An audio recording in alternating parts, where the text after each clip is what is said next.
Paano gumawa ng kimchi? Try mo ito gawin. Masarap at madali lang gawin. Una ay kailangan natin ng Chinese cabbage. Ito ay tinatawag nilang Baguio pechay dahil maraming nagtatanim nito sa Baguio. Ikat lang ito ng 4 na equal portion. I-trim ang mga edges.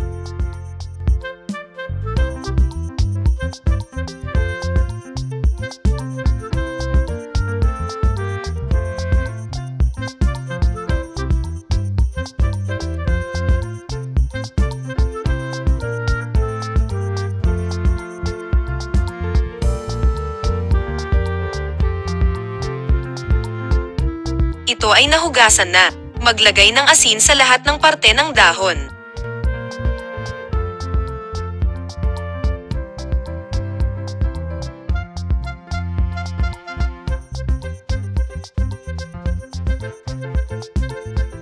Linalagyan ng asin para lalambot at mag-wilt ang dahon.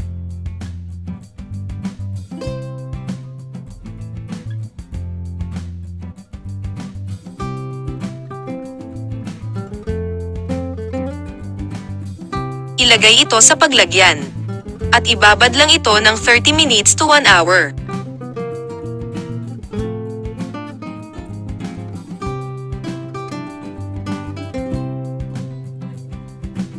Kung gusto mo ng crunchy ay ibabad lang ito ng 30 minutes.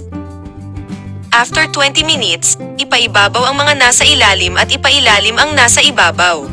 Para mababad yung nasa taas. Samantala ihanda na rin ang ibang ingredients habang nakababad ang Chinese cabbage. Gagawin na natin ang sauce.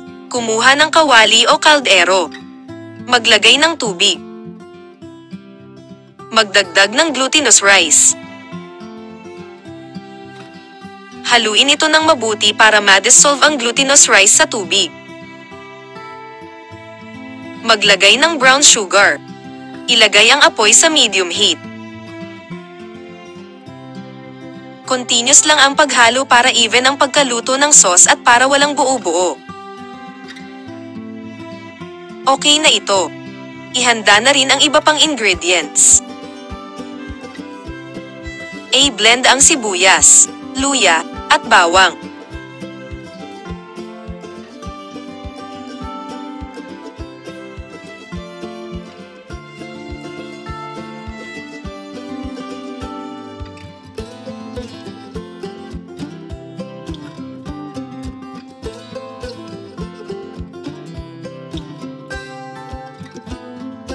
Nagdagdag ako ng isang apple, peeled.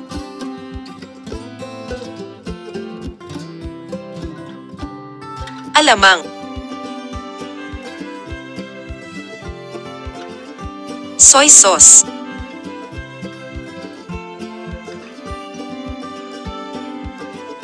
Patis.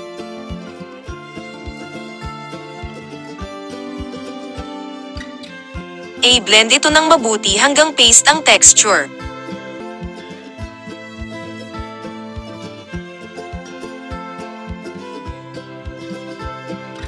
Ito na yung Chinese cabbage na naibabad. Hugasan ito ng 2 beses. At patuluan ng mabuti. Ito na ang glutinous sauce mixture na ginawa. Lagyan ito ng kimchi chili powder. At i-mix na rin dito ang onion paste na ginawa. Mix well until combined. 1 cup itong linagay ko na chili powder.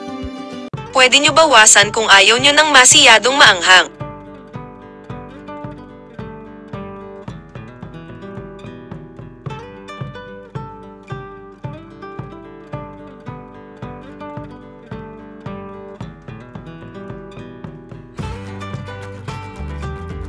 Idagdag na rin dito ang onion leeks at white radish.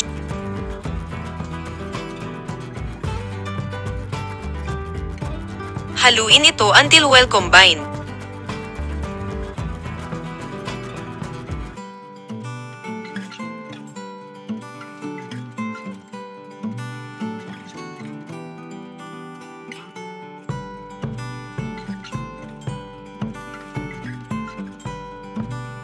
Next ay i-rub ito sa lahat ng parte ng dahon ng Chinese cabbage na ginawa.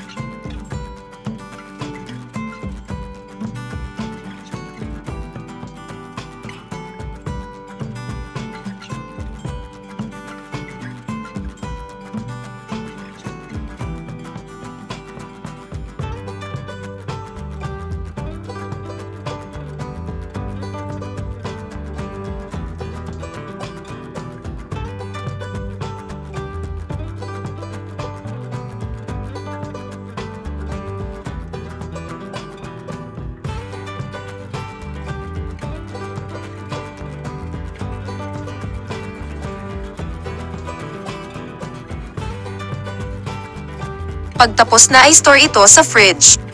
Try nyo ito gawin. Masarap ito pang side dish at masarap din ito ihalo sa mga soups. Salamat po sa pagnood.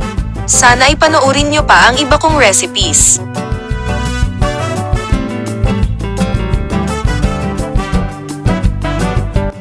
Kung hindi nyo nagamit lahat ang sauce nyo ay pwede nyo ilagay sa fridge para sa susunod na gamitan.